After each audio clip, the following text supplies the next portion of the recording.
C'est un fleuve majestueux, reconnu pour les dizaines de châteaux qui le bordent. Les balades le long de la Loire permettent de les admirer, mais aussi de découvrir des recettes ancestrales de ce territoire. Le 13h en week-end vous emmène en Touraine, dans la vallée de la Loire.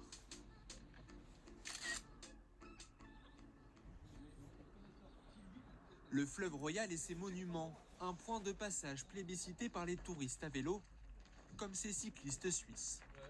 C'est saisissant, c'est reposant et puis tout ce qu'on traverse, il n'y a pas beaucoup de voitures, alors c'est top. C'est beaucoup de choses à visiter, en peu de temps pour nous, mais ça vaut la peine, ça vaut le déplacement.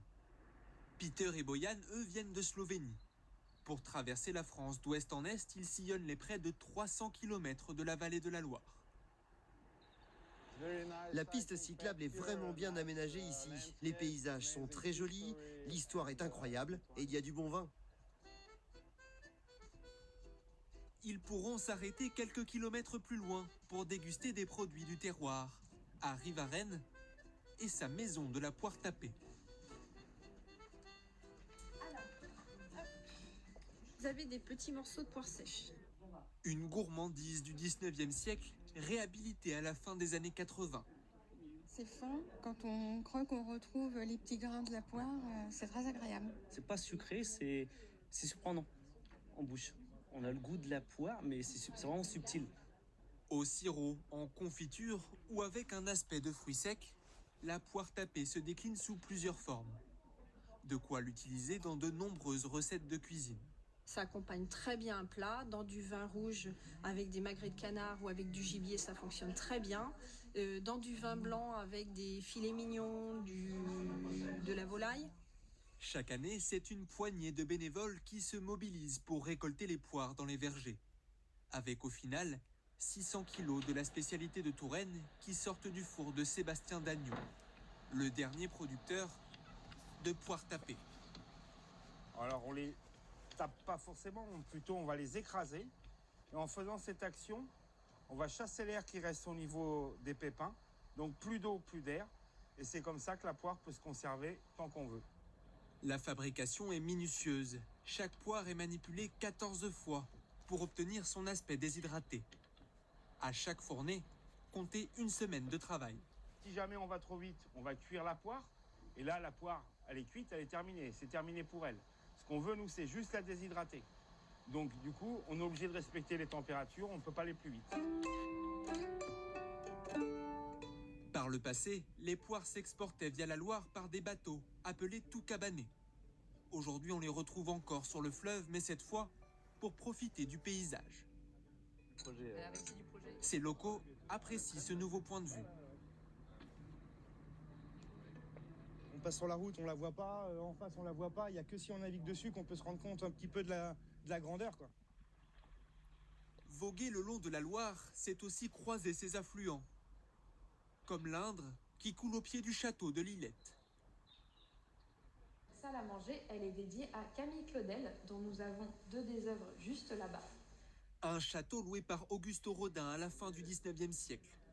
Le sculpteur y rejoignait son élève Camille Claudel pour vivre leur relation amoureuse à Lillette. Une liaison longtemps restée cachée. Des décennies plus tard, cette histoire d'amour anime encore la propriétaire du château qui habite les lieux une partie de l'année. C'est incroyable de vivre dans le même lieu parce que de temps en temps, on ressent des effluves, on s'y a. Ils étaient tellement tumultueux, ça nous donne une énergie terrible. Bien d'autres histoires restent à découvrir au cœur de la vallée de la Loire, classée par l'UNESCO au patrimoine mondial de l'humanité. Et on va justement vous retrouver, Julien, pour vos coups de cœur de la région. Je crois que vous avez adoré cette belle région. Alors, on parlait de l'Indre. Il y a justement un autre château qui est absolument magnifique au bord de l'Indre, c'est Tazel-Rideau. Effectivement, je me trouve devant ce château, un des plus connus de la vallée de la Loire, avec son architecture même magnifique. Et je vous assure, même sous la pluie, ça vaut le détour. C'est un diamant taillé à facettes. Ce sont les mots de l'écrivain Honoré de Balzac, le Tourangeau, pour décrire cet édifice construit au début du XVIe siècle, avec une particularité. Il a été construit sur une île de l'Indre et il est donc entouré par l'eau et avec le miroir d'eau qui a été installé au 19e siècle, on voit les reflets de l'édifice, ça donne un paysage assez incroyable. Et puis on vous conseille aussi d'aller à l'intérieur du château avec une exposition jusqu'au début du mois de novembre et des costumes de l'Opéra de Paris et de la Comédie Française que vous pouvez retrouver dans les différentes salles du château. On les découvre à l'image, c'est vrai que c'est très très beau. Alors quand il pleut, comme aujourd'hui, on peut aussi aller se mettre à l'abri dans un très beau musée avec une impressionnante collection de véhicules anciens. Oui, à quelques kilomètres de là, toujours le long de l'Indre, c'est la cité rétro-mécanique Maurice Dufresne.